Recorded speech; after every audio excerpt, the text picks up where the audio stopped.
पुत्री, सत्यवान के वचन सार्थक हो तो जिसके योग्य है वो उसे अवश्य मिलेगा। लेकिन भले ही वो धन से समृद्ध नहीं है, किंतु उसके पास संस्कारों की संपत्ति है।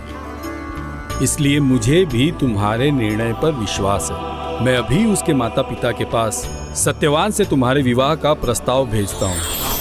रुकिए महाराज अश्वपति। प्रणाम देवर्ष। प्रणाम देवर्ष। नारायण नारायण। सत्यवान के बारे में एक सत्य जानना आप सभी के लिए आवश्यक है। ऐसा कौन सा सत्य है उसके विषय में जो मेरी दृष्टि से छिपा है? निसंदेह निर्मल व्यक्तित्व है उसका। जैसा अंतर है वैसा ही आचरण भी है। पुत्री सावित्री के लिए प्रत्येक रूप से योग्य भी है, किंतु एक चिंता का विषय भी है।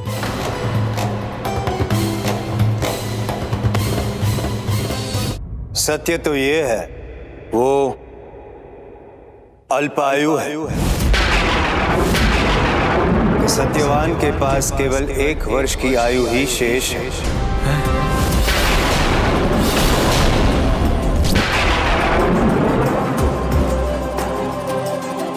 तुम इस दुर्भाग्य के योग्य नहीं हो पुत्री।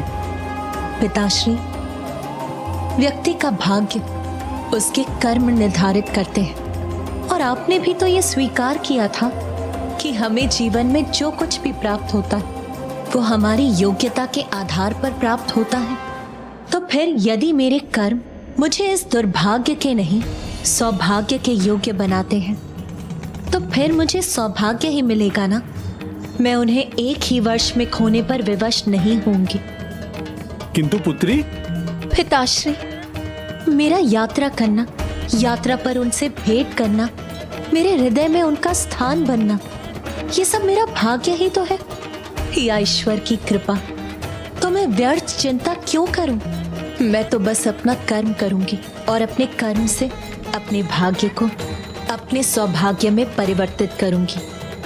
और पिताश्री, यदि देवर्षि नारद यहाँ आकर आपको सत्यवान जी की अल्पायु के बारे में नहीं बताते, तो क्या तब भी आप मेरे विवाह प्रस्ताव को अस्वीकार करते? पुत्री, कर्म तभी सार्थक होता है जब उसे योग्य दिशा में किया जाए। मरुस्थल में भूमि खोदने से जल की प्राप्ति नहीं होती पुत्री। सामने खाई हो तो खाई में कूदा नहीं जाता, बल्कि रुक कर अपनी रक्षा की जाती है। और मेरी पुत्री दुर्भाग्य के खाई में कूदने का निर्णय ले रही हो, वो मैं उसे कैसे करने दूं? पिताश्री, जिसकी रक्षा ईश्वर करते हैं वो खाई में कूद कर भी जीवित बाहर निकलते हैं। भविष्य के पलों की चिंता में अपना वर्तमान व्यर्थ करने का क्या लाभ? और फिर वैसे भी भविष्य में क्या है ये कौन जानता है? संभव है उनके भाग्य में अल्पायु होना लिखा हो, किंतु ये भी तो संभव है कि मेरे भाग्य में मेरे पति दीर्घ आयु हो। किंतु पुत्री। पिताश्री, आपने मुझे वचन दिया था कि आप मेरे निर्णय को स्वीकार करेंगे। वो स्वयं अपनी बुद्धि से अपने योग्य वर ढूंढ लेगी, और वो जिसका भी चयन करेगी, मैं वचन देता हूँ, ना नहीं कहूंगा। परंतु पुत्री। माँ, एक माँ का हृदय कितना विशाल और कोमल होता है ये मैं भली भांति जानती हूँ। और आप एक माँ होकर एक माँ के हृदय को समझने में असमर्थ हो रही हैं। माँ, मैं आपको माता गायत्री के वरदान से प्राप्त हुई हूँ, और आप उनकी ही कृपा पर संदेह कर रही हैं। जैसे आप माँ होकर मुझे दुखी नहीं देख सकती, वैसे ही मुझे पूर्ण विश्वास है कि माता भी आपको दुखी नहीं होने देंगी। इसीलिए माँ, मुझे सत्यवान जी से विवाह करने की अनुमति दीजिए।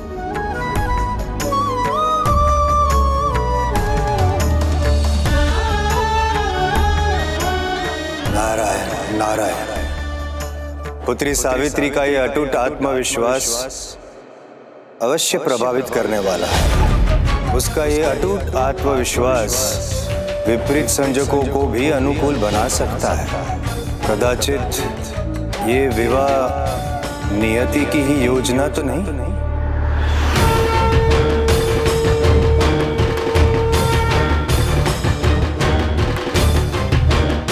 तो क्या महाराज अश्वपति ने अनुमति दे दी? नारी के निश्चय के दृढ़ता के आगे कोई भी नतमस्तक हो जाता है। माता सावित्री के आत्मविश्वास को देखकर महाराज को भी उनकी इच्छा के आगे झुकना पड़ा और शुभ मुहूर्त देखकर उन्होंने माता सावित्री और सत्यवान जी का विवाह संपन्न करवा दिया।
पुत्र के रूप में मेरा कोई उत्तराधिकारी नहीं है। ये राजपाट, इसकी लालसा, इसका आकर्षण अब मुझ में नहीं रहा। मेरी इच्छा है कि मैं ये सब कुछ तुम्हें और अपने जामाता सत्यवान को ही सौंप दूं।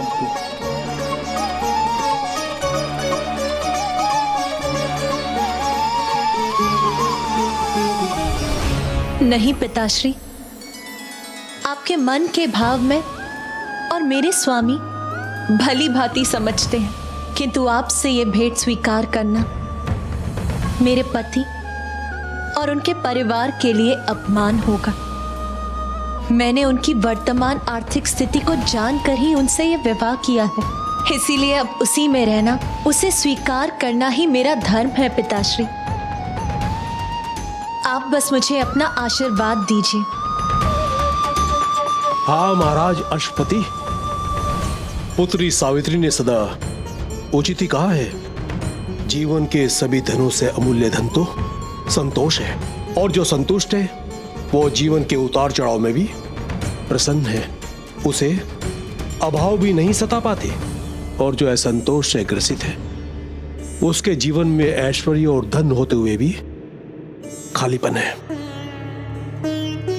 मुझे पुत्र वधू के रूप में पुत्री की प्राप्ति हुई है। ऐसे संबंध में धन की कामना करना किसी को भी शोभा नहीं देता, क्योंकि किसी भी संबंध में धन का लेन देन उसे संबंध कहां रहने देता है। वो तो एक व्यवसाय बन जाता है, और ये हमारे पुत्र के प्रति, हमारे स्नेह के प्रति कितना बड़ा अपमान होगा। महाराज, मैं आपको वचन देता हूं, आपकी पुत्री को कोई भी कमी नहीं होने दूंगा, और यदि इनके भाग्य में राज्य योग होगा तो इन्हें अवश्य मिलेगा। किंतु पुत्र, तुम्हारे पास कुछ भी अधिक करने का समय कहाँ है? 1 वर्ष का ही तो जीवन शेष है तुम्हारा।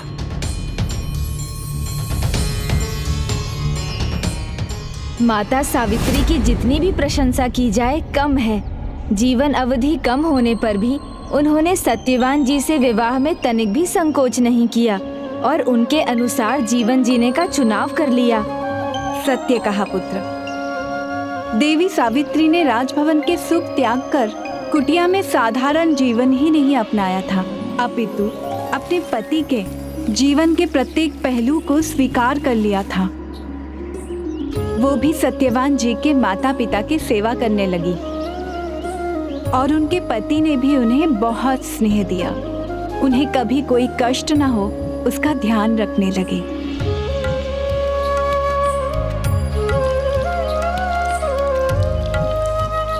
किंतु शंका के जो विचार देवर्षि नारद ने उनके मन में बो दिए थे वो तो अब भी उनके मन में थे, किंतु उन्होंने कभी उन विचारों को वहां नहीं आने दिया। दिन भर वो सभी के साथ रहकर सदैव मुस्कुराती रहती थी।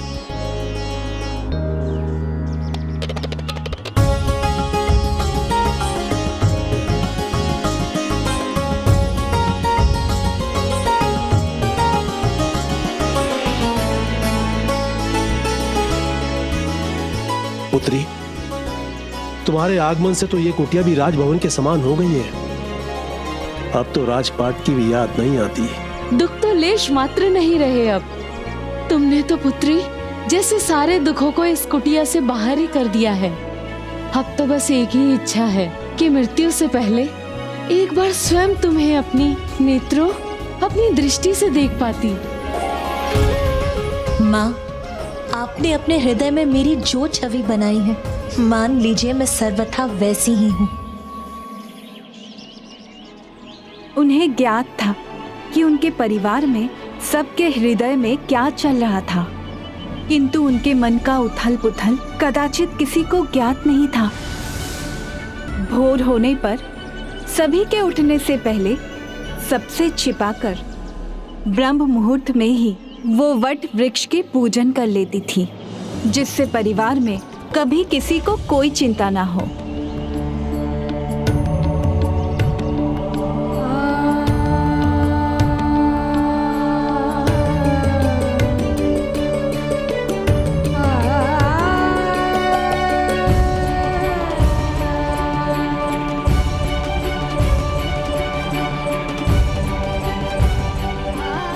आयु प्रदान करने वाले दिव्य वट वृक्ष, मेरे पति, मेरे स्वामी को दीर्घ आयु प्रदान करने की कृपा कीजिए। सावित्री,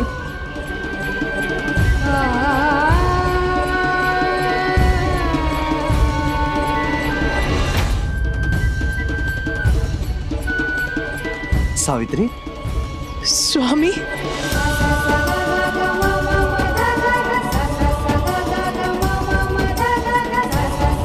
जब रात्रि में सब निद्रा में खो जाते तो वो अपने स्वामी की दीर्घायु के लिए माँ गायत्री की पूजा करती। उन्हें सदा ध्यान रहता कि एक वर्ष में कितने दिन बीत चुके थे और कितने शेष थे। हे माँ, मेरे स्वामी को दीर्घ आयु प्रदान करने की कृपा कीजिए।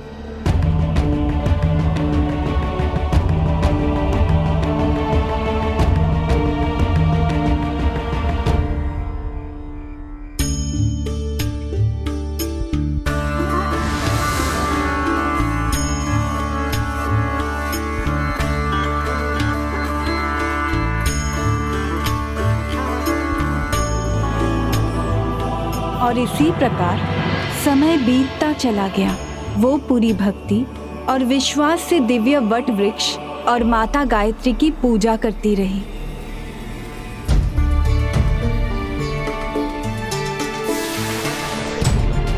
माँ, अब तो वर्ष समाप्त होने में 4 ही दिवस शेष हैं। माँ, मुझ पर कृपा कीजिए, मेरे सुहाग की रक्षा कीजिए, मेरे स्वामी को दीर्घ आयु प्रदान कीजिए। माँ,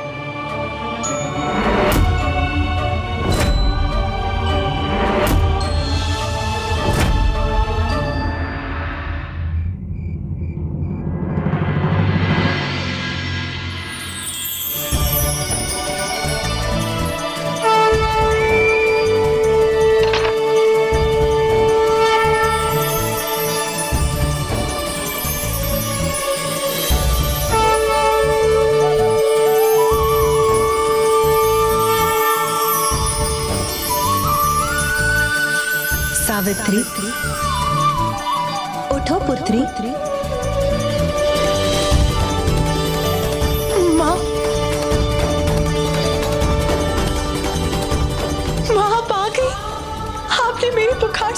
माँ। अपनी संतान की गुहार माँ अवश्य सुनती है। मुझे तुम्हारे कष्ट का कारण ज्ञात है पुत्री। तुम्हारे पति के जीवन के 4 ही दिन शेष हैं। माँ, किंतु पुत्र, एक पति धन परायणा में नियति को बदलने की शक्ति होती है। कैसे माँ बताइए, क्या करूँ मैं इस नियति को बदलने के लिए?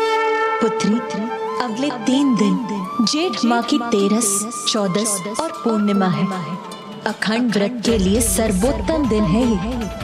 यदि तुम वट वृक्ष के सामने अन्न जल त्याग कर 3 दिन का उपवास करो और चौथे दिन पारण करो, यदि तुम अपने इस व्रत में सफल हुए तो तुम अन्य पतिव्रताओं के समान संसार में एक अद्भुत उदाहरण प्रस्तुत करोगे। हाँ माँ, हाँ, मैं अवश्य ये व्रत करूंगी, अवश्य करूंगी ये व्रत। माँ, पुत्री, क्या हुआ पुत्री? माँ, पुत्री, क्या हुआ पुत्री? सब कुशल तो है? तो ये मात्र मेरा एक स्वप्न था।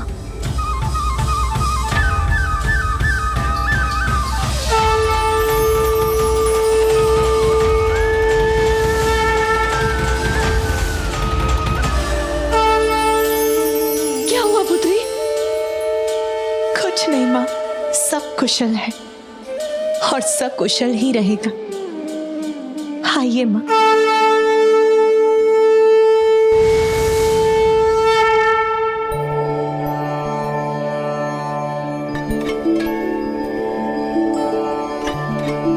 अब एक ओर देवी सावित्री अपने पति और अपने सास ससुर की अनुमति से 3 दिनों के निर्जला व्रत में लीन हो गई।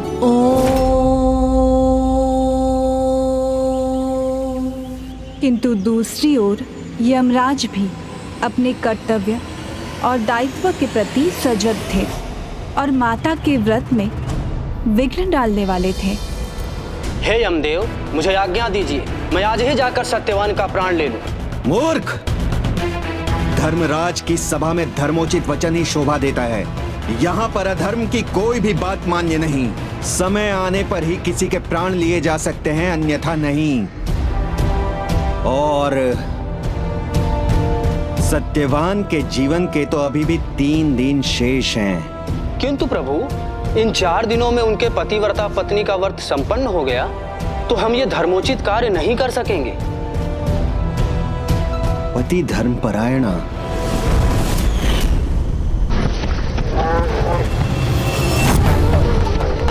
जब एक पति धर्म परायणा साध्वी के वचन के विरुद्ध सूर्यदेव उदित नहीं हो सके तो आप एक अन्य पति धर्म परायणा साध्वी द्वारा रचित सुरक्षा कवच को कैसे भेज सकते हैं?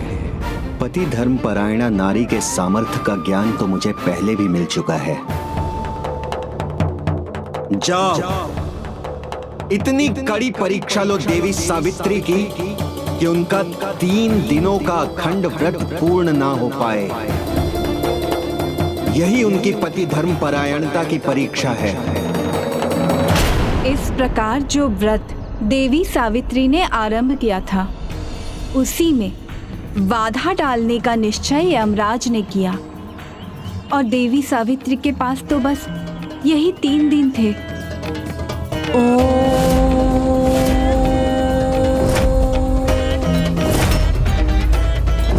मेरी गर्जना से कंपित हो जाएगी ये देवी, भंग हो जाएगा इनका व्रत।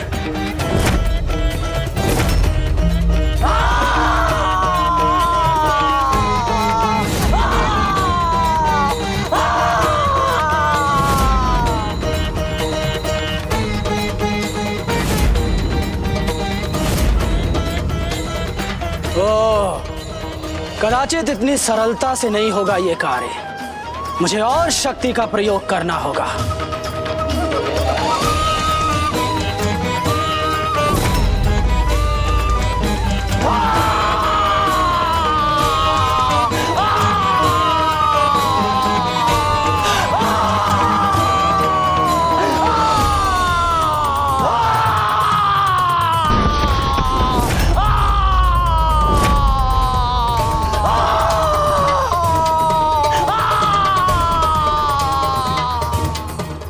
कौन है यहाँ?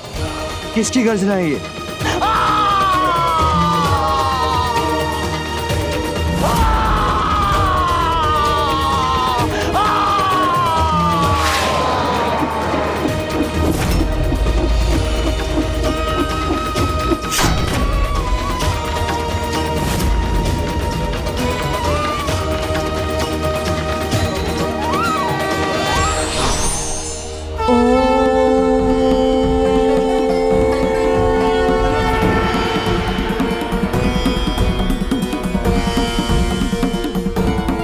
पति का कर्तव्य है कि पत्नी की रक्षा हर क्षण और किसी भी अवस्था में करे। इसलिए जब तक सावित्री अपना व्रत कर रही है तब तक मुझे यहीं खड़े रहकर उसकी रक्षा करनी चाहिए। मेरी गर्जना से भयभीत नहीं हुई तो क्या हुआ? बेसुरे संगीत से तो होगी। आ गया।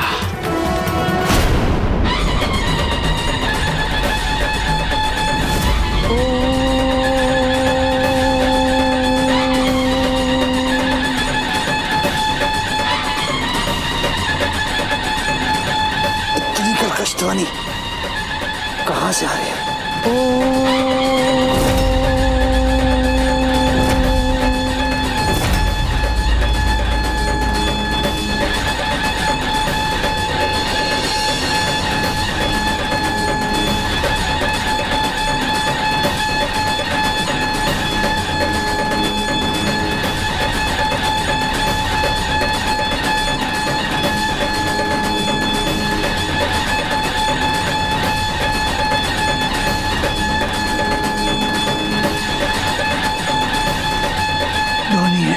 कोई दिखाई नहीं देता।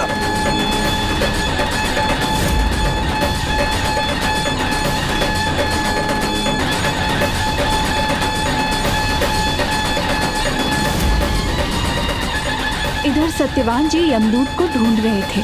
उधर यमदूत माता के चारों ओर घूमकर कर्कश ध्वनि उत्पन्न करते करते थक रहे थे, किंतु माता का ध्यान तो स्थिर था। उन पर इस पूरे क्रियाकलाप का, इस ध्वनि का कोई प्रभाव नहीं पड़ा। उनकी एकाग्रता भंग नहीं हुई। अब और से नहीं होती ध्वनि।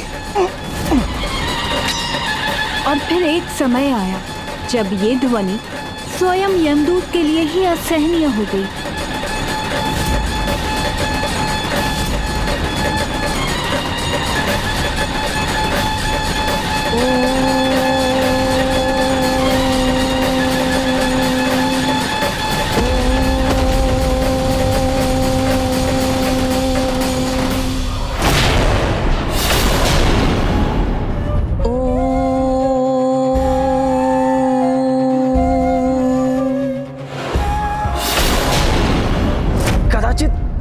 ये मेरे बस में नहीं है।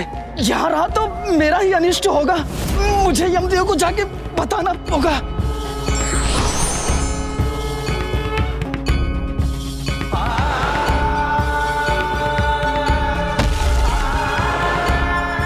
भयंकर कर्कश ध्वनि तो रुक गई।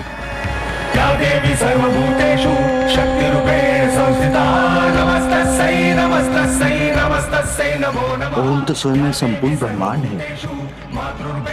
इसका विस्तार तो अनंत है। इस अनाहत ध्वनि का संबंध सीधा परमात्मा से है। ओम सकारात्मक ऊर्जा का संचार करता है। इसमें त्रिदेव का वास है। भूलोक, भवलोक और स्वर्गलोक इसके प्रतीक मात्र हैं। धन्य हो सावित्री, जो तुमने ओम का उच्चारण कर सब कुछ ठीक कर दिया। सत्य है, जिसकी रक्षा स्वयं ईश्वर करते हो उसे मेरी रक्षा की क्या आवश्यकता।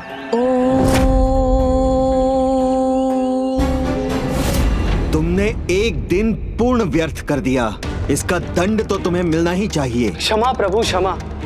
मैंने पूरा प्रयास किया, किंतु उन देवी की अखंड व्रत की दृढ़ता के आगे मैं विवश हो गया। अभी 2 दिन और हैं व्यर्थ करने के लिए। नहीं नहीं, मेरा अर्थ है अभी 2 दिन और है और प्रयास करने के लिए। आपके आदेश का पालन अवश्य करूंगा। इस बार मेरे पास और भी उत्तम युक्ति है। कल ऐसा दुर्गंध फैला दूंगा वहां कि कोई टिक नहीं सकेगा। देवी सावित्री को वहां से जाना ही होगा।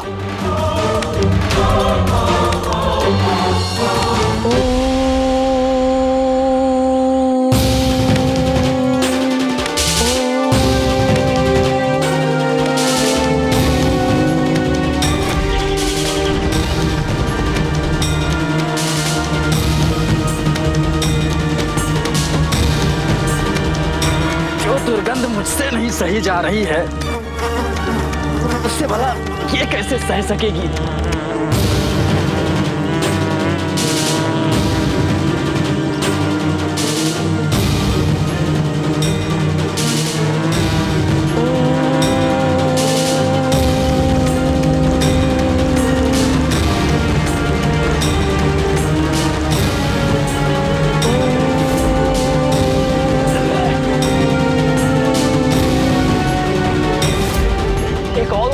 मेरे पास, यदि तब भी उनका ध्यान भंग नहीं हुआ तो मैं मधुमक्खियां भेज दूंगा।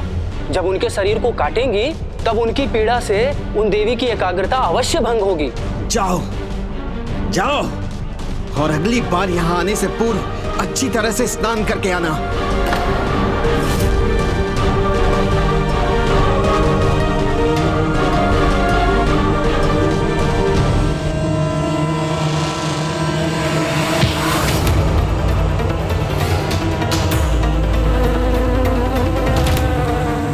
मेरी ये युक्ति विफल नहीं हो सकती।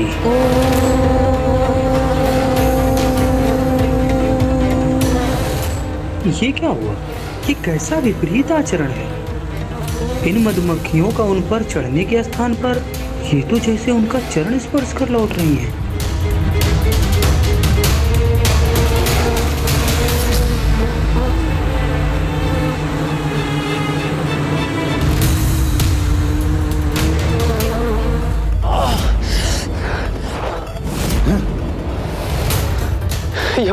यमदेव, अभी एक ब्रह्मास्त्र युक्ति है मेरे पास। उस संपूर्ण स्थान को ऐसे धूम्र से भर दूंगा कि सांस लेना भी कठिन हो जाएगा। कुछ सफल हो या ना हो, किंतु यह युक्ति असफल नहीं हो सकती, क्योंकि सांस के बिना जीवन नहीं, और अपने जीवन की रक्षा तो हर कोई करता है। उचित है, जाओ।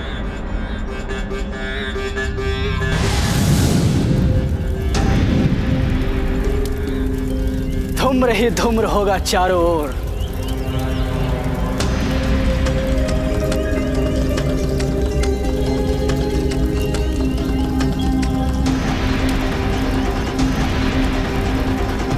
तो दिखाई भी नहीं दे रही है। कदाचित धूम्र से प्रभावित होकर वो यहाँ से चली गई।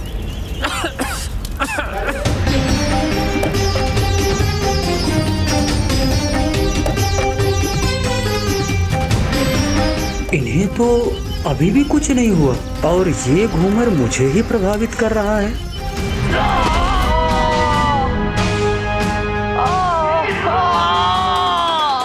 यमदेव के दूत हो तुम और एक छोटा सा कार्य नहीं कर पाए। तुमने दूसरा दिन भी व्यर्थ कर दिया और अपनी दुर्दशा कर दुर्गंध लेकर मेरे सामने आ गए। आज जो नहीं हुआ यमदेव, वो कल होगा। मेरा विश्वास कीजिए, कल मैं अचूक उपाय का प्रयोग करूंगा। मेरा विश्वास कीजिए। नहीं,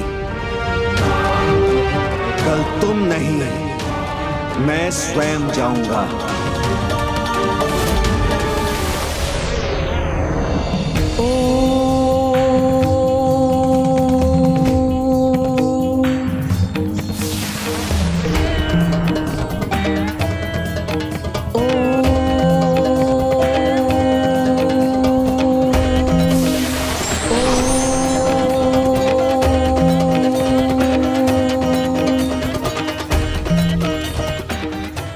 क्षमा कीजिए देवी, धर्म कर्तव्य कठोर होता है, वो किसी भावना के अधीन नहीं होता। आपका व्रत धर्मराज के धर्म की बाधा बन रहा है, इसे तो भंग करना ही पड़ेगा।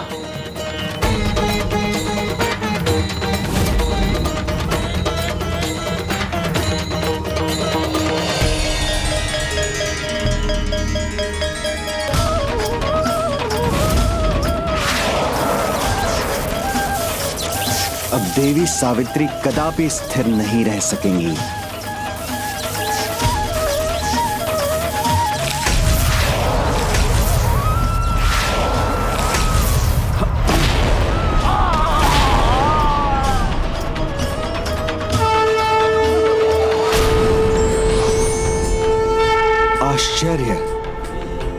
देवी सावित्री में स्वयं माता गायत्री के दर्शन हो रहे हैं।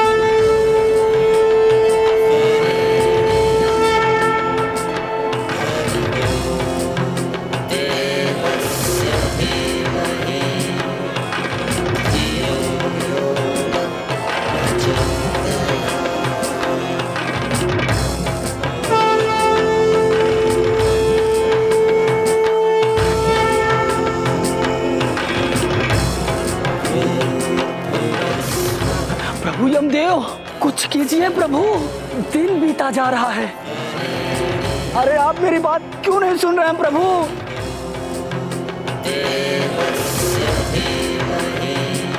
प्रभु यमदेव, अपनी तंद्रा भंग कीजिए और इनका व्रत भी। सूर्यास्त होने ही वाला है, तब तक इनका व्रत भंग नहीं हुआ तो ये अपने व्रत में सफल हो जाएंगे और हम इनके पति के प्राण नहीं ले सकेंगे। हे धर्मराज, आप अपना धर्म निभाने में असमर्थ हो जाएंगे।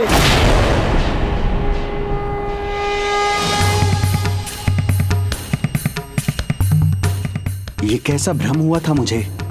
किंतु अब तो आप अपने भ्रम से जाग गए। सोच विचार मत कीजिए धर्मराज, कुछ कीजिए। देखिए सूर्यास्त होने को है।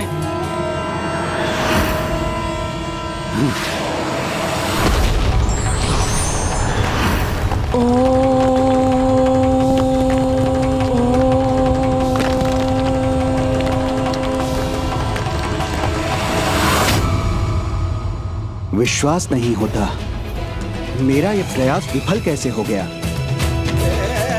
एक बार और प्रयत्न करना होगा मुझे।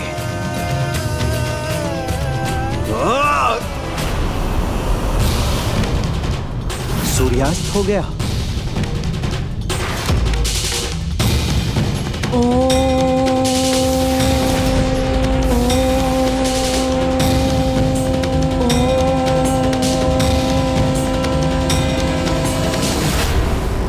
सावित्री, सूर्यास्त के साथ तुम्हारा व्रत संपन्न हुआ। चलो।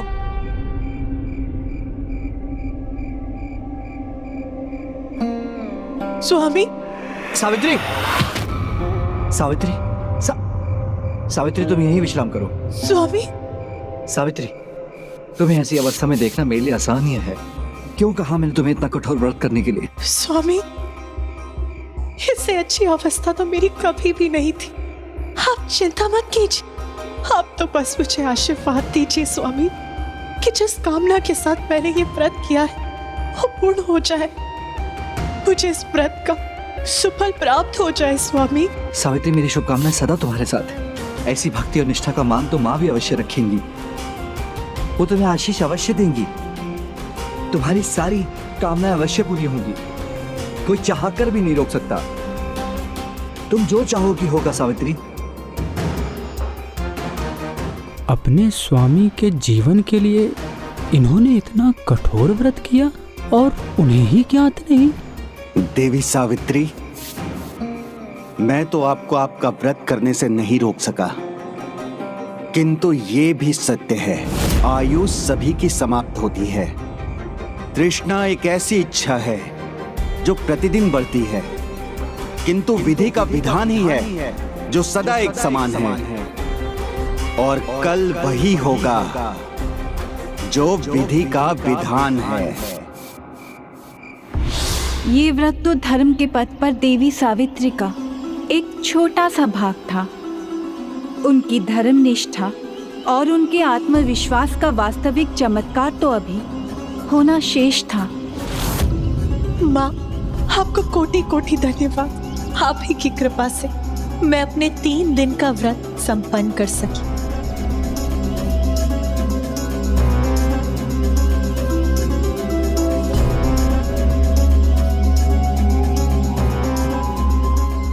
माँ देवर्षि नारद की भविष्यवाणी के अनुसार आज मेरे स्वामी के जीवन का अंतिम दिवस है। इस अनर्थ को टालने के लिए मैंने अपने व्रत का पहला पड़ाव पार कर लिया है माँ, किंतु पारण तो मैं तभी करूंगी जब उनकी मृत्यु टल जाएगी। माँ, अब मुझे साहस और शक्ति प्रदान कीजिए और आपकी कृपा से माँ आज का दिन उनके जीवन का अंतिम दिवस नहीं, अपितु उनके नवीन जीवन का प्रथम दिवस बना सकूं।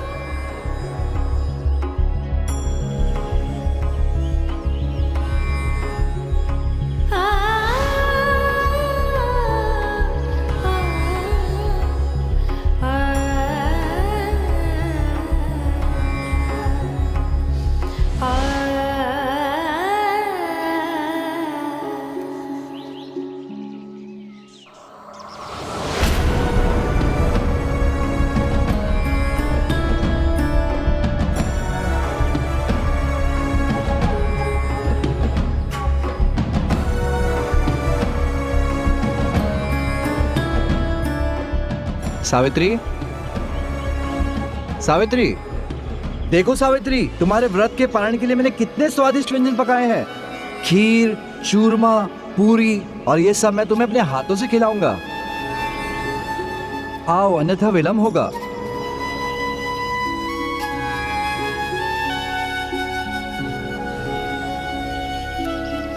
क्षमा कीजिए स्वामी, मैं अभी पारण नहीं कर सकती। क्यों? क्यों नहीं खा सकती? तुमने ही तो कहा था कि व्रत के चौथे दिन तुम पारण से अपना व्रत संपन्न करोगी। देखो, अब समय आ गया है, आज चौथा दिन है। तुम 3 दिन से भूखी हो, तुमने कुछ नहीं खाया, तो भीतर शक्ति कैसे आएगी? मैं 3 पहर कुछ ना खाऊं ना तो मरणासन हो जाता हूँ। स्वामी, क्यों अशुभ बातें कर रहे हैं? शुभ शुभ बोलिए स्वामी, मैं ऐसा कभी नहीं होने दूंगी। मुझे मेरा संकल्प, मेरा प्रण ज्ञात है। आज सूर्यास्त के बाद, पति पूजन के बाद ही मैं अपना पारण करूंगी। अभी मुझे क्षमा कीजिए। किंतु देवी, तुमने तो कहा। यदि आप बार बार मनोहर करेंगे तो मैं आपको नकार नहीं सकूंगी स्वामी, किंतु तब मेरा 3 दिन का व्रत व्यर्थ चला जाएगा।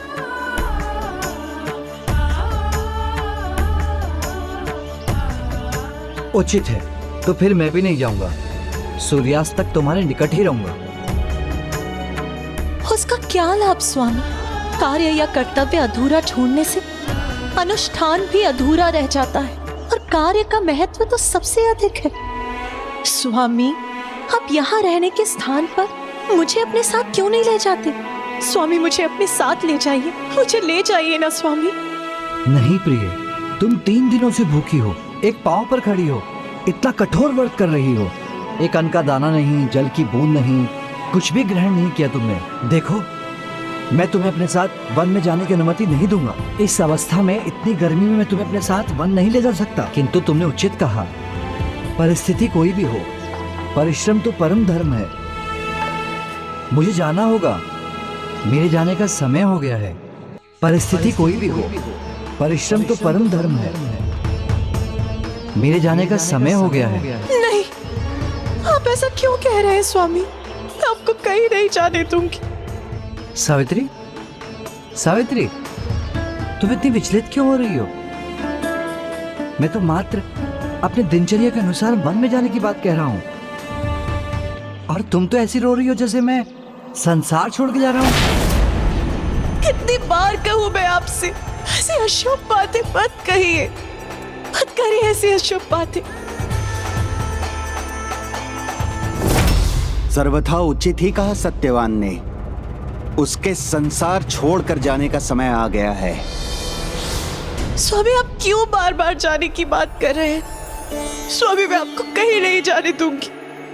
आप जहाँ जाएंगे मैं वही आपके पीछे पीछे आ जाऊंगी, फिर वो वन हो या यमलोक।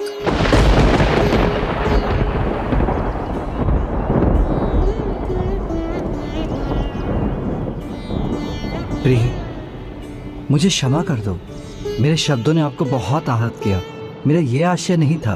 स्वामी, तो मान लीजिए ना मेरा निवेदन, ले चलिए ना मुझे अपने साथ। आज मैं एक पल के लिए भी आपको अकेला नहीं छोड़ना चाहती, साया बनकर आपके साथ रहना चाहती।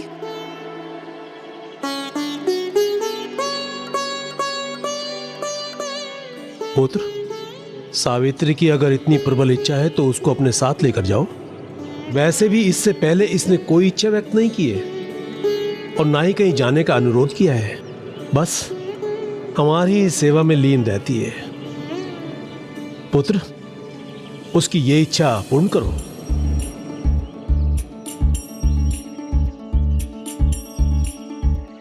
हाँ पुत्र, नारी के मन की था पाना अत्यंत कठिन है।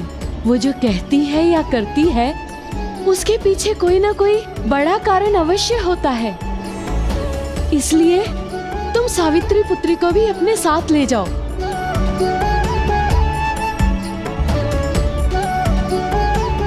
जैसी आपकी आज्ञा पिताजी। प्रणाम माता, प्रणाम पिताश्री। सदा सुहागन रहो, सदा सुहागन रहो। यही एक इच्छा तो है मेरे मन में कि आपका ये आशीर्वाद फलित हो। इसके सिवाय और कुछ नहीं चाहिए मुझे।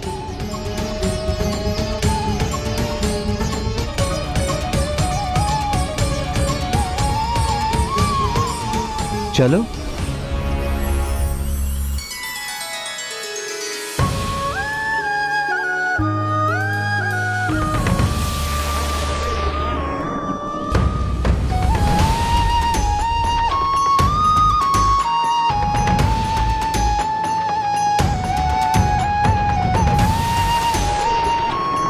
इच्छा अनिच्छा नहीं, धर्म सर्वोपरि है। मैं अपना धर्म, अपना दायित्व अवश्य निभाऊंगा।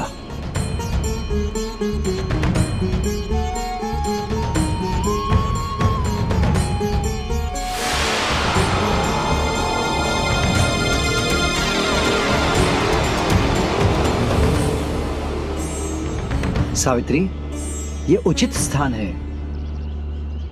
तुम यहाँ विश्राम करो, मैं अपना कार्य समाप्त कर शीघ्र लौटता हूँ। तुम यहाँ बैठकर मेरी प्रतीक्षा करो।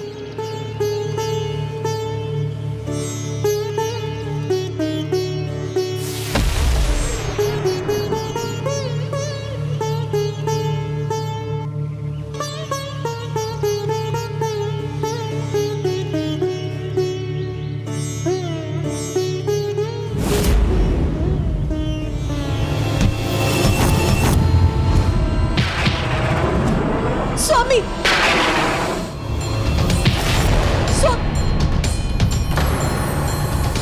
ये कैसा अशुभ भ्रम था मेरा।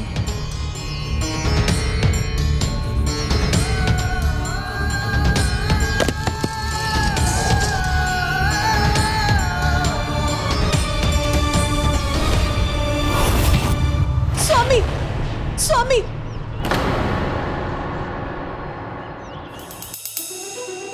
क्यों आ रहे हैं मेरे मन में ऐसे अशुभ विचार।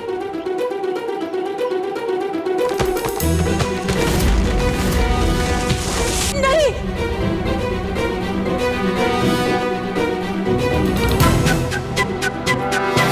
नहीं, ऐसे बुरे विचारों का मन में आना उचित नहीं।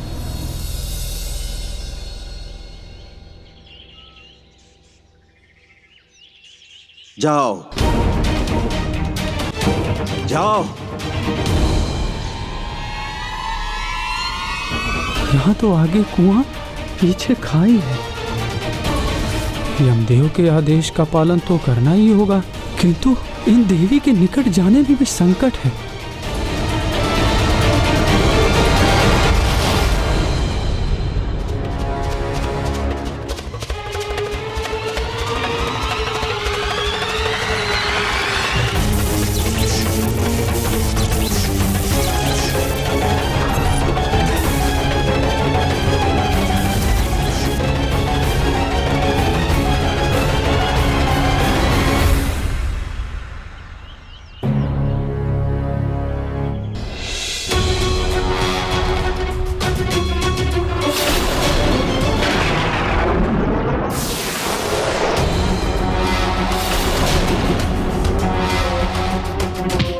स्वामी,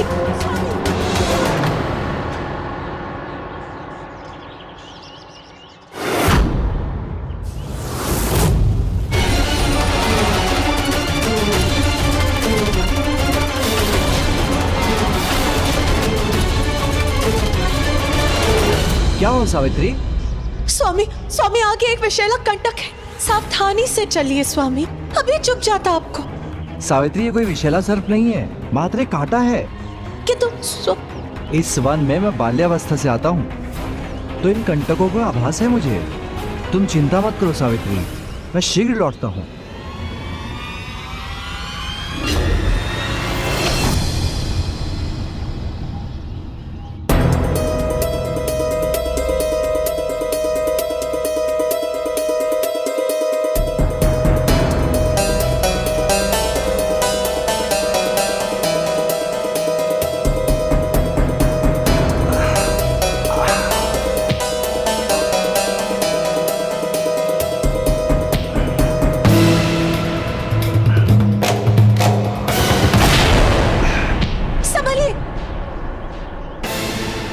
मैं ठीक हूँ सावित्री, मेरी चिंता मत करो।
स्वामी, स्वामी आपने ऐसी असावधानी क्यों की?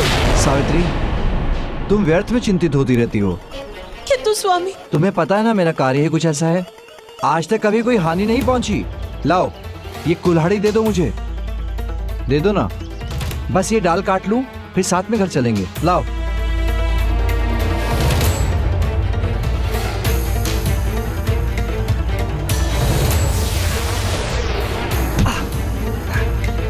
धन्यवाद।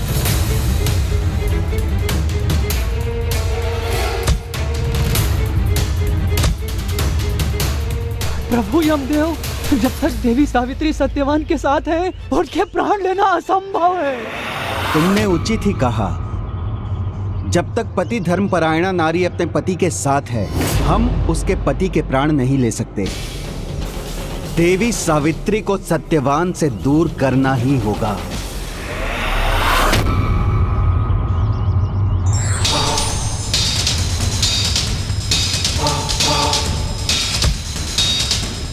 माँ, माँ कृपा कीजिए मुझ पर, मेरे स्वामी का कोई अहित ना हो, दया कीजिए माँ।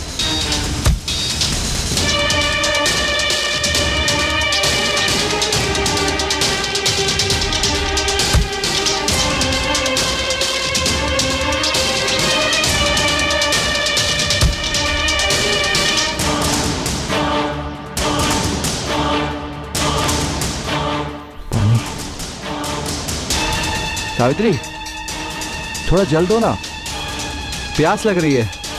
स्वामी, मैं अभी लाई, अभी लाई।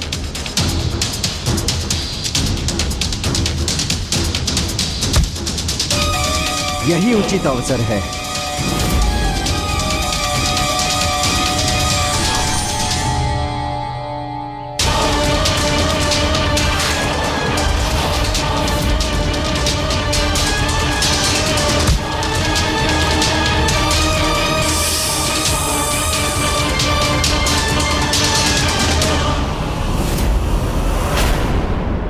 से अधीर हो रहा हूं मैं।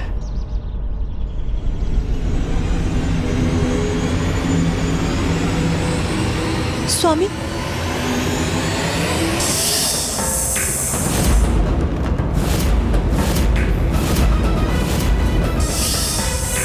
सर, ये सब यहाँ कहाँ से आ गया? स्वामी, मेरी ये युक्ति भी असफल हो गई। स्वामी, स्वामी आप ठीक हैं? प्यास के कारण मूर्छित हो रहा। स्वामी संभालिए।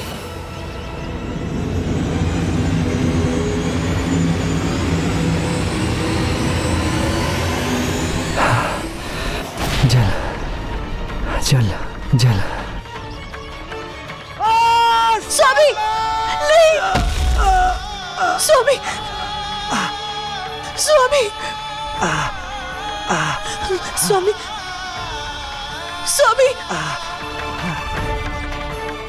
स्वामी, स्वामी, स्वामी क्या हो गया आपको? स्वामी, सावित्री, ये कैसी प्यास है? मेरे प्राण सूख रहे हैं। स्वामी, सावित्री। स्वामी कुछ नहीं होगा आपको, मैं हूँ आपके पास, मैं आपको कुछ नहीं होने दूंगी स्वामी। स्वामी, स्वामी विश्वास रखिए स्वामी, मेरे होते आपको कोई अहित नहीं कर सकता। स्वामी, स्वामी, स्वामी, हाँ स्वामी, मैं अभी चलाती हूँ, मैं चलाती हूँ। आपको कुछ नहीं होगा। चल। हाँ।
सकता, ये कैसे हो गया माँ?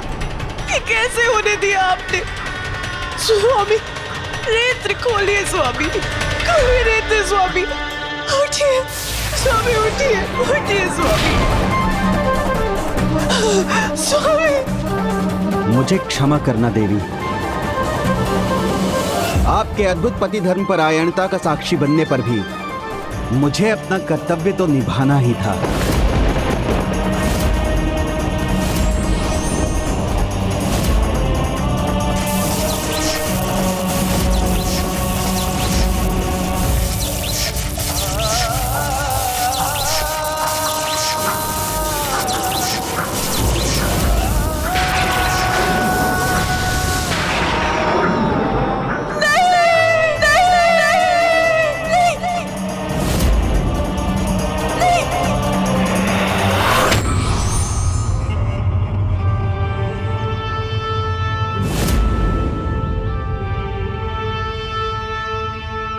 स्वामी, नहीं स्वामी,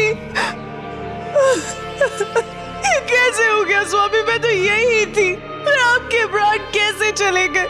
कैसे चले गए स्वामी? कैसे चले गए? किंतु माँ, कथा के आरंभ में माता सावित्री का परिचय देते समय तो आपने कहा था कि उन्होंने स्वयं यमदेव को भी विवश कर दिया था। अपने पति के प्राण स्वयं धर्मराज से सुरक्षित किए थे।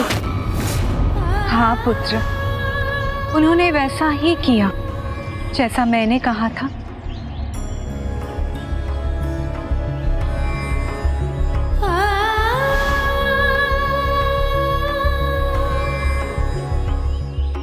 यदि मेरे कर्म अच्छे होंगे तो वो मुझे अवश्य मिलेगा जिसके मैं योग्य हूँ। मैं आपको वचन देता हूँ, आपकी पुत्री को कोई भी कमी नहीं होने दूंगा। और यदि इनके भाग्य में राज्य योग होगा तो इन्हें अवश्य मिलेगा। मैं 3 पहर कुछ ना खाऊं ना तो मरनासन हो जाता हूँ। तुम्हारी सारी कामनाएं अवश्य पूरी होंगी, कोई चाह कर भी नहीं रोक सकता। तुम जो चाहो कि होगा सावित्री, तुम जो चाहो कि होगा सावित्री।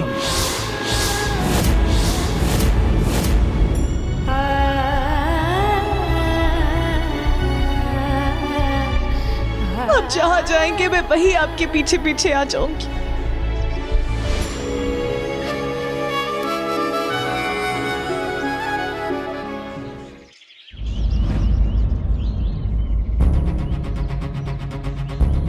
हे माता गायत्री, वेदों की अधिष्ठात्री देवी, ना तंत्री वादते वीणा, ना चक्रो वादते रथ, ना आपति सुख में दे, या शादपि शताद मदाह। अर्थात जैसे वीणा तारों के बिना बजाई नहीं जा सकती, बिना पहिए का रथ नहीं हो सकता, वैसे ही एक स्त्री बिना पति के सुख नहीं पाती, चाहे वो 100 पुत्रों वाली ही क्यों ना हो माता। आज मेरे धर्म, मेरे कर्म और मेरे पति के प्रति मेरे प्रेम, मेरी आस्था की परीक्षा है माता। यदि मेरा पति धर्म परायणता सच्ची है तो मुझे गति की शक्ति दीजिए कि यमदेव मेरे पति के प्राण मुझसे दूर नहीं ले जा सके माता।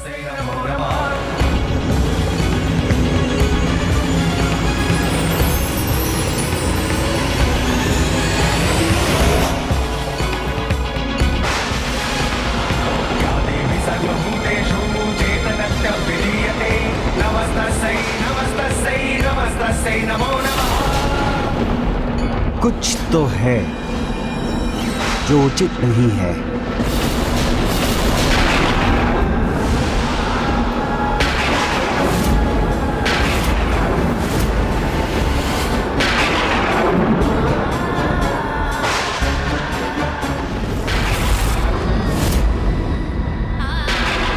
लौट जाइए देवी, आप इस प्रकार यमलोक नहीं आ सकती। लौट जाइए और अपने पति के दाह संस्कार की तैयारी कीजिए। हे धर्मराज, हे यमराज, यदि आप मेरे स्वामी के प्राण ले जाएंगे तो आपको मेरे भी प्राण ले जाने होंगे। यदि दाह संस्कार होगा तो हम दोनों का होगा, अन्यथा नहीं होगा। नैनम छिंदन्ति शस्त्राणि नैनम दहति पावक, ना चैनम क्लेदयन्त्यापो ना शोषयति मारुतः।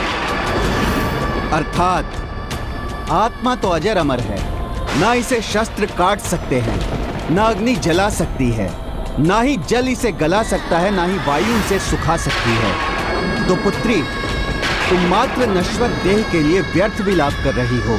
नहीं पुत्री, मुझे मत रोको, मैं तो मात्र अपना धर्म निभा रहा हूं। साध्वी नाम तु, सता नाम तु, शिले सते श्रुते सिते, श्री राम पवित्रम परम पति एको विशेष्यते। अर्थात सदाचार, सत, ज्ञान और मर्यादा में रहने वाले साधु और पति धर्म परायणता स्वभाव की स्त्रियों के लिए उनके पति ही पवित्र और परम विशिष्ट होते हैं। उनके बिना वो अपने जीवन की कल्पना भी नहीं कर सकती। इसीलिए यदि स्वामी जीवित नहीं है तो फिर मेरे जीवन का भी क्या लाभ। प्रकृति तो ईश्वर के अधीन है, वो समस्त जीवों को उनके कर्म के अनुसार बार बार नवीन जीवन देती है। यदि प्राणी का एक जीवन समाप्त नहीं होगा तो उसे नया जीवन कैसे प्राप्त होगा? उसे अपने पूर्व जन्म के कर्म को सुधारने का अवसर कैसे मिलेगा? यही नियति है और यही मेरा कर्तव्य। तो फिर उचित है आप अपने धर्म का पालन कीजिए और मैं अपने पति के प्राणों के साथ जाकर अपने धर्म का पालन करूंगी। हट करने से तुम्हारी इच्छा पूर्ण नहीं हो जाएगी देवी। आगे परलोक की नदी वैतरणी है, उसे कोई भी मनुष्य सदेह पार नहीं कर सकता। उसमें प्रवेश किया तो वहीं रह जाओगी।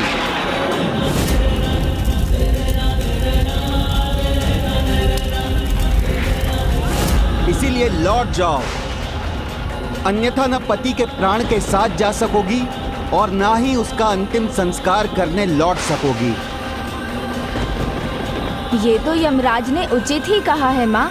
कोई भी जीव देह के साथ वैतरणी को पार नहीं कर सकता। फिर माता सावित्री ने अपने पति के प्राण कैसे लौटाए? अपनी दृढ़ इच्छा शक्ति से पुत्र। जब व्यक्ति आत्मा को भुलाकर शरीर का दास हो जाता है तो वहाँ आत्मा गौण हो जाती है, किंतु जब किसी की आत्मा देह के बंधनों को भुला दे तो वो शरीर भी आत्मा समान दिव्य हो जाता है पुत्र। नारायण नारायण। हे गायत्री माता, कुछ कीजिए अन्यथा अनर्थ हो जाएगा। क्या हुआ देवर्षि नारद, किस अनर्थ की बात कर रहे हैं आप? माँ, इस पुत्री को मैंने ही नाम दिया हो, उसी को वैतरणी में उलझा हुआ कैसे देख सकता हूँ माँ? रोक लीजिए। पतिव्रता साध्वी सावित्री और यमराज के मध्य इस वाद विवाद को रोक लीजिए माँ।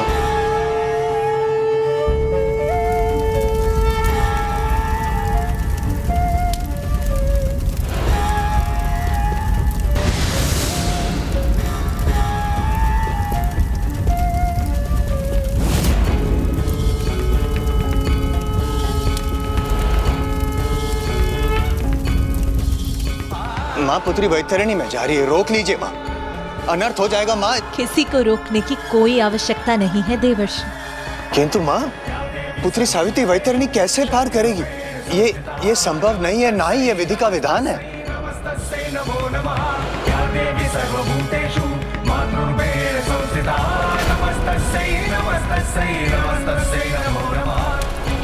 कदाचित वो वैतरणी में नहीं उतरेगी, उसके पहले ही रुक जाएगी।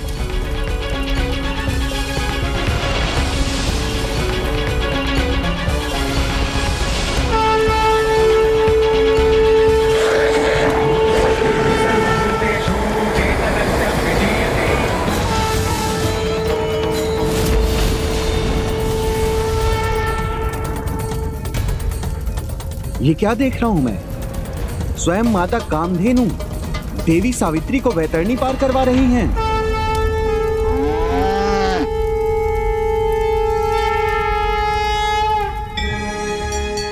मां? इसमें अचंभित होने की कोई बात नहीं है देवर्षि। सावित्री ने अपने सास ससुर की सेवा वैसे ही की है जैसे कि एक पुत्री करती है। निरंतर अपने पति के समान निष्ठा रखी, अपने परिवार माता अन्नपूर्णा के समान भोजन दिया, माता कामधेनु के समान उनकी सभी इच्छाओं को पूरा किया। काम का अर्थ है इच्छा और धेनु का अर्थ है गाय।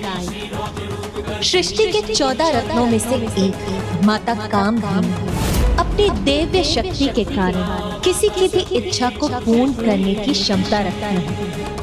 तो वैतरणी पार करने वाली देवी कामधेनु को उसकी इच्छा पूर्ण करने, उसकी सहायता करने तो आना ही था। धन्यवाद माता कामधेनु, मुझे वैतरणी पार कराने के लिए आपको कोटि कोटि धन्यवाद।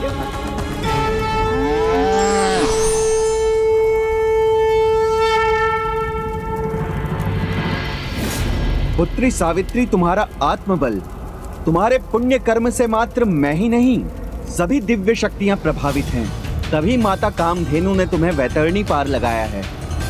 किंतु प्रत्येक आत्मा की यात्रा और उसका भाग्य उसके कर्मों द्वारा निर्धारित होता है। तुम्हारे पति की आत्मा सांसारिक बंधनों से परे, उस आत्मा के पीछे आना अब उचित नहीं। इसलिए जहां तक तुम आ चुकी हो वहीं से लौट जाओ। हे धर्मराज, हे अमदेव, तन मन धन का संबंध तो आत्मा का संबंध होता है। यही है पति पत्नी का संबंध। इसीलिए जहाँ पति की आत्मा रहती है वहीं पत्नी का रहना भी उचित है।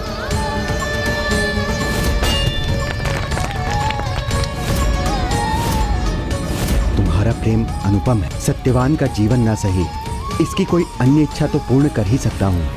अपने पति के प्रति तुम्हारी भक्ति, तुम्हारी निष्ठा से मैं बहुत प्रभावित हुआ, किंतु ये सत्य है कि मैं तुम्हें सत्यवान के प्राण नहीं लौटा सकता। उसके सिवाय तुम जो वरदान मांगोगी मैं अवश्य पूर्ण करूंगा। ये क्या धर्मराज, आपने तो मुझे देते हुए भी कुछ नहीं दिया। जिस कारण से आप मुझे ये वरदान दे रहे हैं, वो कारण को छीनने वाले भी तो आप ही हैं। इसलिए यदि आप मुझे कुछ देना चाहते हैं तो मुझे मेरे स्वामी के प्राण दे दीजिए। उसके सिवाय मुझे और कुछ नहीं चाहिए, कुछ नहीं चाहिए। तो क्या धर्मराज के वरदान को नकार कर मेरा तिरस्कार करोगी? नहीं नहीं धर्मराज, मैं ये भी नहीं कर सकती। तो वरदान मांग लो।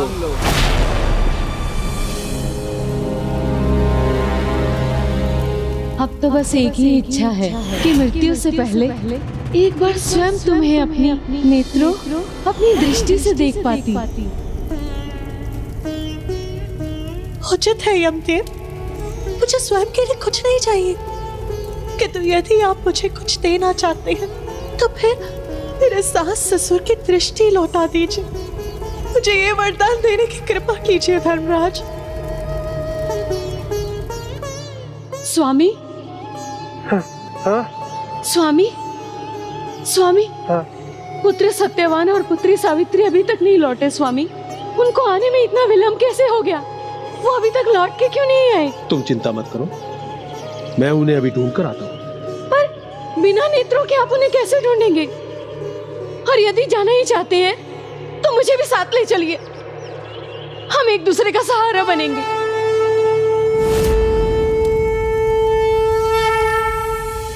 तथास्तु, तथास्तु। धन्यवाद धर्मराज।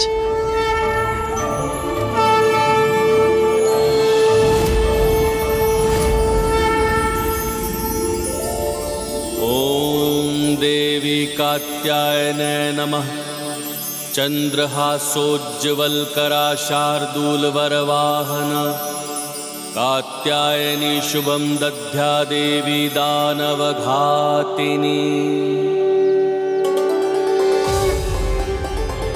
या देवी सर्वभूतेषु शक्तिरूपेण संस्थिता नमस्तस्यै। अद्भुत चमत्कार हो गया स्वामी, हमारी दृष्टि लौट आई, हम सब देख सकते हैं स्वामी।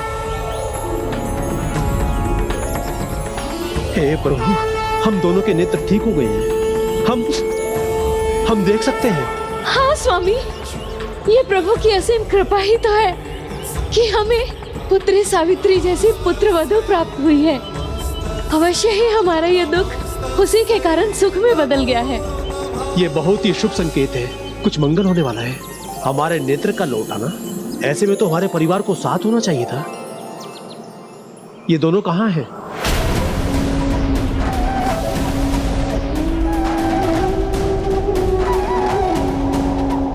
अब अपने सास ससुर के पास लौट जाओ, वो तुम्हें देख सकेंगे और तुम में ही अपने पुत्र को देखकर संतुष्ट भी होंगे। वैसे भी देवलोक में प्रवेश करने का प्रयास किया तो वो तुम्हें वहीं भेज देंगे जहां से तुम आई हो।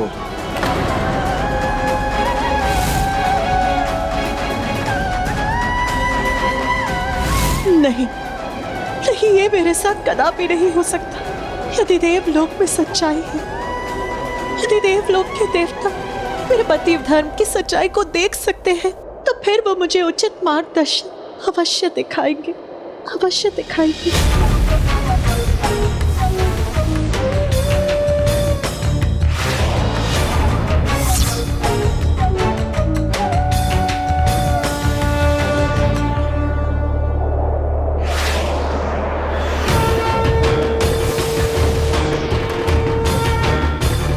नारायण नारायण। हट करने से असंभव संभव नहीं हो जाता। वो देवलोक कदापि पार नहीं कर सकेगी।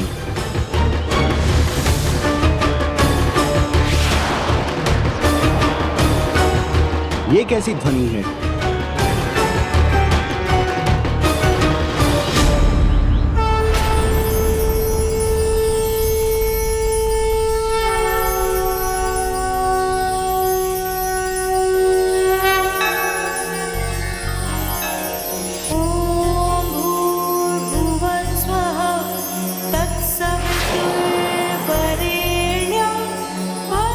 अब फिर से ये कैसे संभव हो गया?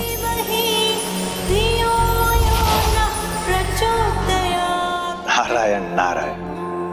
माँ, अपना त्रिशूल भेजकर पुत्री की सहायता करने के लिए आपको अनेकों धन्यवाद माँ। नहीं देवर्षि, ये त्रिशूल मेरी शक्ति से उत्पन्न नहीं हुआ है। पति धर्म की शक्ति कितनी असीम होती है, इसका अनुमान तो आपको देवी अनुसुईया, देवी अरुंधति और देवी सुमति के उदाहरणों से ज्ञात हो ही गया होगा।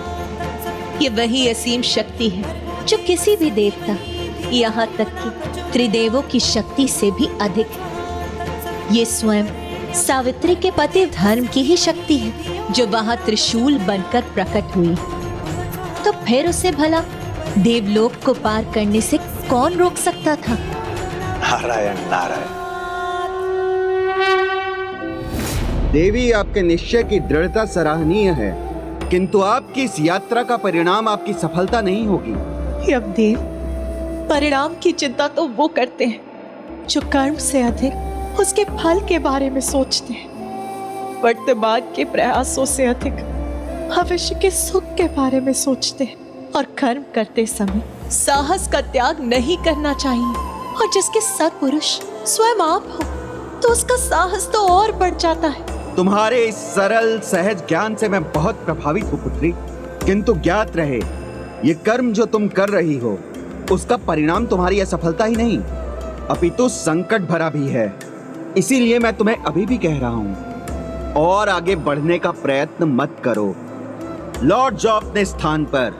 अब मुझे अपने स्थान से लौट जाने का सुझाव दे रहे हैं यमदेव, तो फिर ये भी तो बताइए कि मेरा स्थान है कहाँ? क्योंकि एक पत्नी का स्थान तो वही होता है जहाँ उसका पति होता है। तो फिर आप जहाँ मेरे पति को लेकर जा रहे हैं, मेरा स्थान भी वही है यमराज। अपने ज्ञान, अपनी वाणी, अपनी सार गर्भित वचनों से और अपने पति के प्रति अटूट निष्ठा से तुमने पुनः मुझे प्रभावित किया है, किंतु दुर्भाग्यवश मैं तुम्हारे पति को तुम्हें फिर से लौटा नहीं सकता। तो सत्यवान के प्राण के स्थान पर जो चाहती हो मांग लो।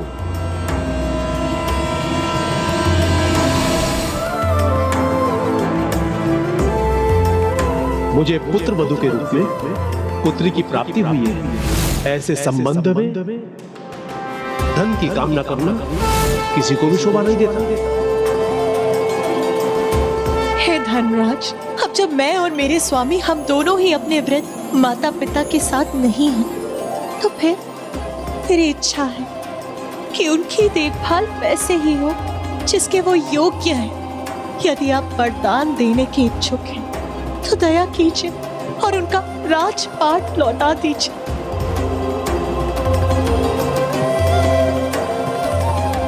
तथास्तु, तथास्तु। पुत्र सत्यवान, पुत्री सावित्री, पुत्र सत्यवान, पुत्री सावित्री। क्षमा कर दीजिए भैया, मैंने आपके साथ जो किया, मैंने आपका राजपाट आपसे छीन लिया। अब उसका फल मेरा पुत्र भुगत रहा है। मुझे क्षमा कीजिए मुझे क्षमा कर दीजिए।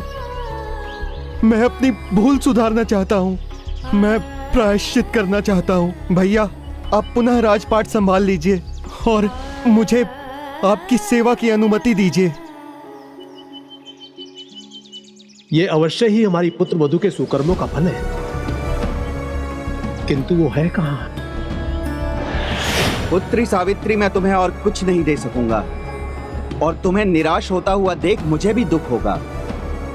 लौट जाओ अपने सास ससुर के पास, क्योंकि सत्यवान के प्राण नहीं, अब मात्र उसकी स्मृतियां ही तुम्हारे साथ रह सकती हैं। यमदेव, आपने मुझे जो वरदान दिए वो आपकी कृपा थी मुझ पर, कि तू एक कृपा और कर दीजिए मुझ पर। मुझे यहाँ से लौटने के लिए मत कहिए, क्योंकि अब मेरे लौटने का कोई कारण भी शेष नहीं है। बस एक अपने सास ससुर की चिंता थी मुझे, अब वो भी दूर हो गई। इसीलिए अब मुझे मेरे पति, मेरे स्वामी से बिना कोई नहीं कर सकता। वो जहाँ जाएंगे मैं भी वहीं जाऊंगी। नियति व्यक्ति से बड़ी होती है पुत्री। यदि मैं तुम्हें तुम्हारे सत्यवान के प्राण लौटा सकता तो अवश्य लौटाता, किंतु हम भी कुछ नियमों से बंधे हैं और सृष्टि का ये नियम कोई भंग नहीं कर सकता, न मैं न तुम। तो ये व्यर्थ का प्रयास मत करो। धर्मराज, मेरी विनती है आपसे, मुझे मेरे धर्म से भटकने के लिए मत कहिए। आप अपने धर्म का पालन करिए और मुझे मेरे धर्म पर चलने दीजिए। धर्म में तुम्हारी आस्था अनुपम है। मांगो पुत्री, अपने पति के प्राण के सिवाय कोई तीसरा वरदान मांगो।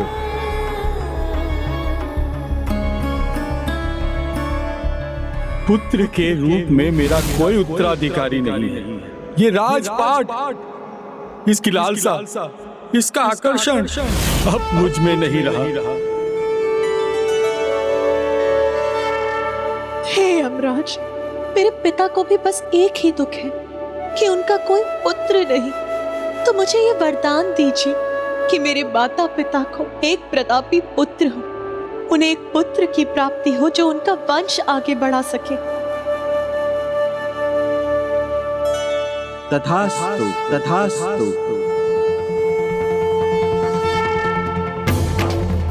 अब तो तुम्हें वापस जाना स्वीकार होगा। नहीं यमदेव, ये वरदान पाकर तो मैं पिता पर से भी निश्चित हो गई हूँ। मेरे लौटने का जो कारण शेष है वो भी तो आपने मिटा दिया। यदि यही इच्छा है तुम्हारी तो इसे भी पूर्ण कर लो पुत्री। किंतु अब मैं ब्रह्मलोक को पार करूंगा, जहां प्रभु ब्रह्मदेव की आज्ञा के बिना कोई भी प्रवेश नहीं कर सकता।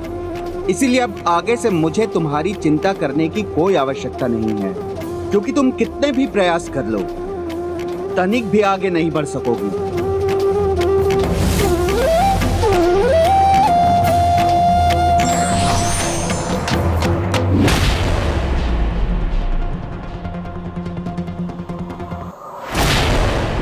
और ब्रह्मलोक पार करने की आज्ञा तुम्हें ब्रह्मदेव कदापि नहीं देंगे।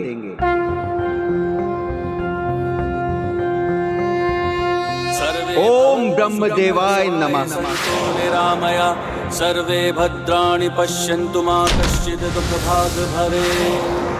ओम शान्तिरन्तरिक्षं शान्तिः पृथ्वी शान्तिरापः शान्तिरोषधयः शान्तिः।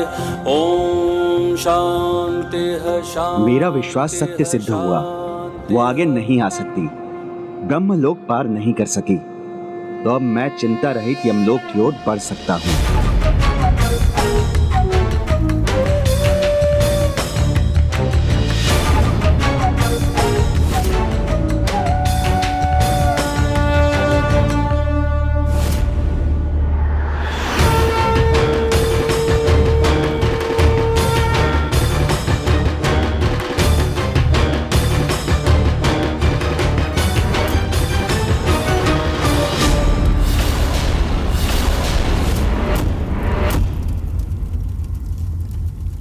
आश्चर्य, तुम यहाँ तक कैसे पहुँच गई? ब्रह्मदेव की आज्ञा और उनके आशीर्वाद से। हे ब्रह्मदेव, मैंने ये सुना था कि जो सच्चे मन से पति धर्म का पालन करते हैं उन्हें उनके जीवन में ही मोक्ष प्राप्ति का अनुभव हो जाता है। यदि ये सत्य है तो मुझे आज्ञा दीजिए, मुझे आशीर्वाद दीजिए प्रभु कि मैं मेरे पति के प्राणों के साथ यमलोक जा सकूं। मुझे आज्ञा दीजिए, मुझे आशीर्वाद दीजिए प्रभु कि मैं मेरे पति के प्राणों के साथ यमलोक जा सकूं।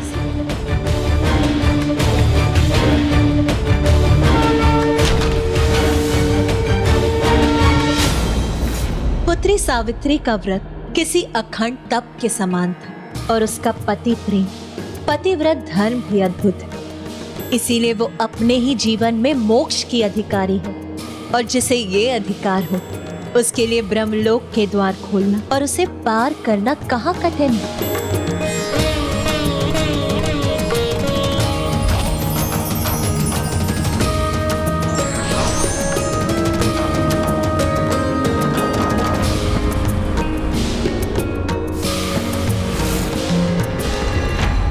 देवी तुम अद्भुत हो, बाधाओं को पार करने की अद्वितीय क्षमता है तुम में, किंतु यमलोक के द्वार पर तुम जिस इच्छा से पहुंची हो वो पूर्ण नहीं हो सकती, क्योंकि तुम्हारा यमलोक में प्रवेश करना असंभव है और तुम्हारी कोई भी प्रार्थना, कोई भी तर्क मेरे निर्णय को नहीं बदल सकता।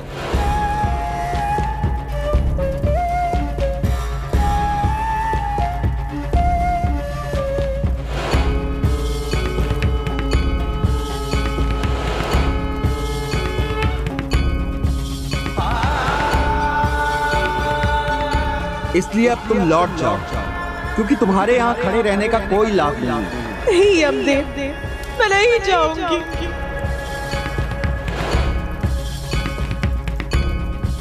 हट मत करो पुत्री, ये यमलोक है और मैं यमलोक का अधिपति, और मैं तुम्हें अपने लोक में प्रवेश करने की अनुमति कदापि नहीं दूंगा पुत्री।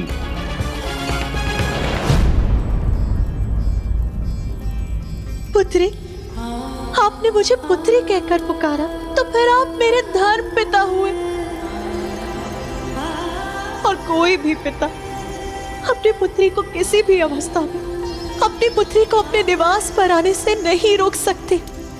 तुम्हारी बुद्धि और मधुर वचनों की जितनी भी प्रशंसा करूं कम है। तुमने तो मेरा हृदय जीत लिया, मेरे भीतर पिता की भावना जगा दी। तुमने पुत्री बहुत दुविधा में डाल दिया है मुझे, किंतु धर्मराज अपने धर्म से कभी भी विमुख नहीं होते। इसीलिए सत्यवान के प्राण तो मैं तुम्हें नहीं लौटा सकता हूँ, किंतु तुम्हारा पिता होने के नाते मैं तुम्हें एक और वरदान देता हूँ। किंतु इस बार जो भी मांगना अपने लिए मांगना, कुछ ऐसा जिससे तुम संतुष्ट हो जाओ और तुम लौट जाओ पुत्री।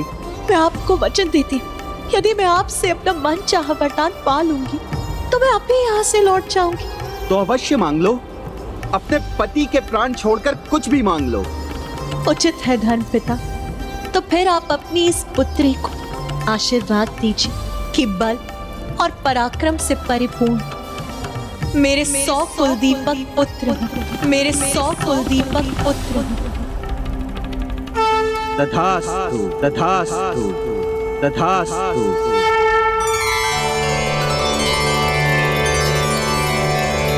इस वरदान के लिए आपको कोटि कोटि धन्यवाद धर्म पिता। अब तो तुम प्रसन्न हो पुत्री, अब तो तुम लौट सकती हो। क्या हुआ पुत्री, तुमने तो वचन दिया था ना, मन चाहा वरदान पाओगी तो तुम लौट जाओगी। तो अब विलंब मत करो, लौट जाओ, क्योंकि यहाँ रहने का कोई लाभ नहीं होगा। नारायण नारायण नारायण नारायण। प्रणाम देवर्षि नारद। धर्मराज, आपने पुत्री को मनचाहा वरदान दे के उसे तो धन्य कर दिया, किंतु आपको इस बात का तो ज्ञात होगा ही कि एक पिता जब अपनी पुत्री को कुछ देता है उसे वापस नहीं लेता। इसीलिए एक धर्म पिता होने के नाते आपने जो वरदान उसे दिया है उसे फलीभूत होने का एक अवसर भी तो दीजिए, अन्यथा संसार आपके धर्म और न्याय पे शंका करेगा। धर्मराज, एक नारी बिना पति के मां कैसे बन सकती है? धर्मराज,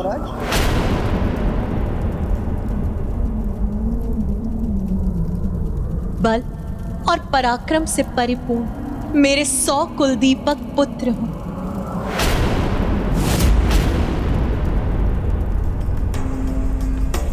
हे धर्म पिताश्री, अपने धर्म का पालन करते हुए अपने वरदान का न्याय कीजिए। मेरे पति परमेश्वर को जीवन दान दीजिए, उनके प्राण लौटा दीजिए।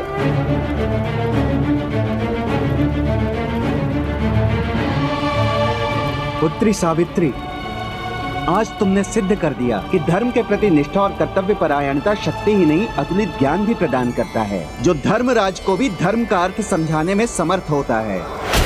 आज मैं ये समझ गया कि कर्म और भाग्य के अनुसार प्राण लेना मेरा कर्तव्य है। अपने पति के प्राण के लिए यमराज का भी सामना करने में तनिक भी संकोच न करना, ये एक पति धर्म परायणा स्त्री का कर्तव्य है। और जो भी नारी ऐसी श्रद्धा, विश्वास और प्रेम से अपने कर्तव्य पर अडिग रहेगी, उसे तो धर्म के अनुसार उसका फल मिलना ही चाहिए। मैं तुम्हें तुम्हारे पति के प्राण लौटाने के लिए तैयार हूँ, तैयार हूँ।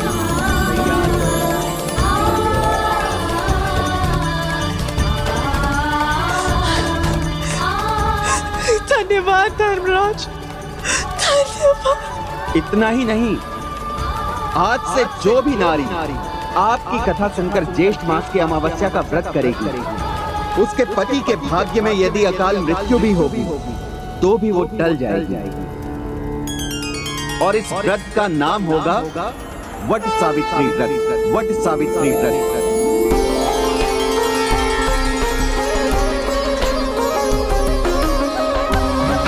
नारायण नारायण। जाओ पुत्री, अपने पति के प्राण के साथ लौट जाओ।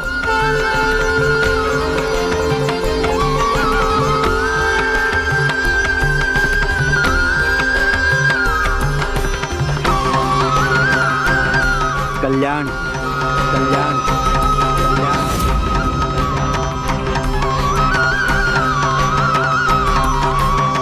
स्वामी,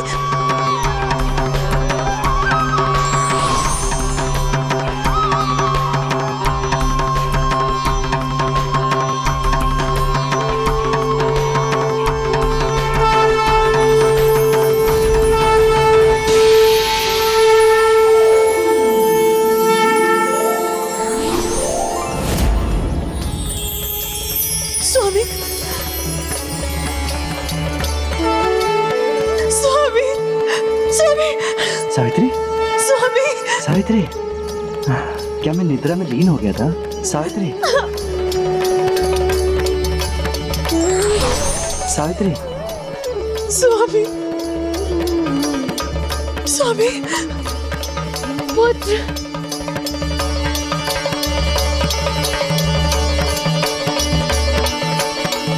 पुत्री, हाँ, पुत्री।